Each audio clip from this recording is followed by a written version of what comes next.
গত সপ্তাহে আপনারা জানেন কক্সবাজার আমার একটা প্রোগ্রাম ছিল, তো হেলিকপ্টারে গিয়েছিলাম। ফেনী জেলা যখন পার হচ্ছি আমি দেখলাম 3টা উইন্ডমিল চিনেন তো, বিশাল পিলার, 3টা 4টা পাখা থাকে। বায়ু বিদ্যুৎ কেন্দ্র, বাংলাদেশের প্রথম বায়ু বিদ্যুৎ কেন্দ্র এটা, মুহুরী প্রজেক্ট বলে এটার, সম্ভবত মুহুরী প্রজেক্ট। তো সাগরের বাতাসের ঝাপটায় এটা ঘুরে এনার্জি হয়, ইলেকট্রিসিটি উৎপাদন হয়। তো আমি পাইলটকে বললাম, ভাই এগুলো থেকে কেমন ইলেকট্রিসিটি উৎপাদন হয়? কয় হুজুর একটুও হয় না, কিছুই হয় না। কিছুই হয় না মানে? বলে হুজুর বাংলাদেশে যত উইন্ডমিল আছে এটার পাখা একটাও ঘুরে না। আল্লাহ, বলেন কি? তাহলে এই যে কোটি কোটি টাকা ব্যয় করে যে উইন্ডমিল, কয় হুজুর ভিতরে ফিটফাট, উপরে ফিটফাট, ভিতরে সদরঘাট। তার মানে কোটি কোটি টাকা দিয়ে এই উইন্ডমিল বানায়, এখানে কিছু নাই। দুর্নীতির আড্ডাখানা, আখড়াখানা বাংলাদেশ, ঠিক কিনা বলেন? হায় রে, জাপানিজরাও মানুষ, আমরাও মানুষ। আমার এক নিকটাত্মীয় সরকারি চাকরিজীবী, উনি আমাকে বললেন, বাংলাদেশের আর একটা উদাহরণ দেই। উনি আমাকে বললেন যে প্রতি বছর আমাদের অফিসের ফার্নিচার চেঞ্জ করে। আমি বললাম প্রতি বছর ফার্নিচার চেঞ্জ করে কেন?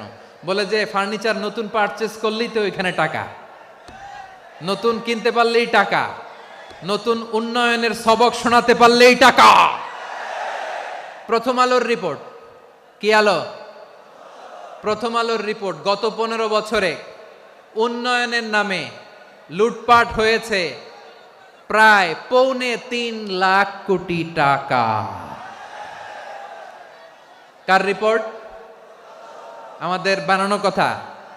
প্রথম আলোর রিপোর্ট। গত 15 বছরে কারা ছিল জানেন তো? হ্যাঁ, শুধু ওনাদেরকেই দোষ দিয়ে লাভ নাই। স্বাধীনতার পর থেকে শুধু শাসকের হাত বদল হয়েছে, আমরা কিছু পাই নাই, ঠিক কিনা বলেন?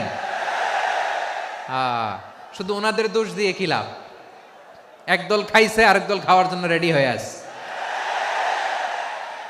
আমরা এরকম চাই না। আমরা চাই স্বাধীন সার্বভৌম বাংলাদেশ। আমরা চাই দুর্নীতিমুক্ত বাংলাদেশ। আমি নিউজটা যে কতবার পড়লাম, এটা কি সম্ভব? 3.25 লাখ কোটি টাকা লুটপাট, মানে লুটপাট করতে করতে এদেশের জনগণকে ফুটপাতে বসায় দিচ্ছে। প্রিয় ভাইয়েরা, তাহলে জাপানের মানুষও মানুষ, আমরাও মানুষ। সিদ্ধান্ত আপনার, কোন মানুষ হবেন, ভালো মানুষ না খারাপ মানুষ? আজকের আলোচনার বিষয় হচ্ছে মানব সম্পদের উন্নয়ন, human resource development. It's a process to increase the capacity of knowledge, skill, capacity of the people of a country. একটা দেশের মানুষের জ্ঞান, তাদের দক্ষতা কি করে বাড়ানো যায়, বাড়িয়ে দেশের উন্নয়ন করানো যায়, এটাই হচ্ছে মানব সম্পদ উন্নয়নের মূল কথা। তাহলে মানব সম্পদ হচ্ছে একটা দেশের সবচাইতে শক্তিশালী পুঁজি। প্রাকৃতিক সম্পদ, খনিজ সম্পদের চেয়েও দামি হচ্ছে মানব সম্পদ। আমার প্রিয় যশোর, প্রাকৃতিক সম্পদ, খনিজ সম্পদের চেয়ে দামি সম্পদ কি সম্পদ? আল্লাহ তাআলা দয়া করে আমাদেরকে এই মানব সম্পদ দিয়েছেন। আসুন আমাদের এই মানুষগুলোকে আমরা সোনার মানুষ বানাই। রাজি আছেন তো সবাই? রাজি আছেন? মানুষ পারে না এমন কোনো কিছু নাই, চাইলে সব পারে। এজন্য মানুষকে তারবিয়া দিতে হবে, যথাযথভাবে তাদেরকে গড়তে হবে। আসুন আমরা সিরাতের আয়নায় বিশ্বনবীর জীবনী থেকে দেখি তিনি কিভাবে হিউম্যান রিসোর্সকে ম্যানেজ করতেন। যদি আপনাদের সময় হয়, দু একটা উদাহরণ দিয়ে আজকে আমি আমার আলোচনার বিদায় নিব। হবে সময় হবে কয়েক মিনিট? হ্যাঁ, শান্ত থাকবেন তো? শান্ত থাকবা? হ্যাঁ, ঠিক আছে। এই ধাক্কার মধ্যে ঢুকছে, এবার মজা বুঝতেছো তো? হ্যাঁ, মানা করছিলাম না? ঠিক আছে, টের পাও। হ্যাঁ, ঠিক আছে। যে আওয়াজ করবে আমি ওকে দেখতেছি, কে কে আওয়াজ করে দেখতেছি। শেষ কথা, শেষের দিকে চলে আসছি। বিষ্ণু ইসলাম কিভাবে হিউম্যান রিসোর্সকে ম্যানেজ করতেন, মজার কথা আছে কয়েকটা, বলে বিদায় নিব।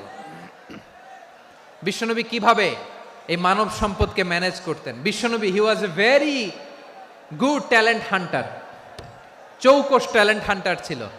কার মধ্যে কি ট্যালেন্ট আছে দেখলেই বুঝে ফেলতেন। সুবহানাল্লাহ পড়বেন না?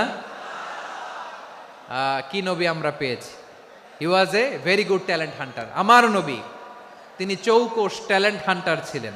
কার মধ্যে কি প্রতিভা বের করতেন, ওই প্রতিভাকে ইসলামের কল্যাণে কাজে লাগাতেন। সুবহানাল্লাহ বলেন। যাকে যেই জায়গায় সেট করলে ভালো হবে তাকে ওই জায়গায় সেট করতেন।